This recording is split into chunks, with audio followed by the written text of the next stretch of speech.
পৃথিবীতে আমার আপন বলতে কেউই নেই, আমি এতিমখানায় বড় হয়েছি। যে এতিমখানায় বড় হয় সেই জানে যে কতটা কষ্ট এতিমখানায় বড় হওয়া।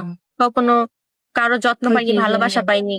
আমি চাই স্বামীর সংসার করতে, সুন্দর একটা মনে মানুষ হতে। তার যদি বাবা মা থাকে, আমি তার বাবা মাকে আমার বাবা মার মতন ভালোবাসবো। আসসালামু আলাইকুম আপু, আপনার নাম? আমার নাম সাথী। ফাতেমা। আপনার দেশে বাড়ি কোথায়? খুলনাতে। প্রিয় দর্শক, ক্যামেরার সামনে দেখতে পাচ্ছেন অসহায় একটি বোন, নাম হচ্ছে ফাতেমা, দেশে বাড়ি খুলনাতে। সে ছোট থেকে এতিমখানাতে মানুষ হয়েছে, তার বাবা মার কখনো ভালোবাসা পায়নি। আর সে এখন আমাদের এখানে আসছে বিয়ের জন্য। আপু, কোনো ভাই যদি আপনাকে বিয়ে করতে চায়, আপনার সাথে কিভাবে যোগাযোগ করবে? আমাদের মাধ্যমে।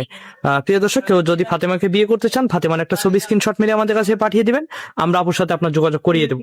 অযথা কেউ ফোন কল করবেন না, তাহলে কিন্তু ব্লক করতে বাধ্য হব। আপু, নামাজ কালাম পড়েন?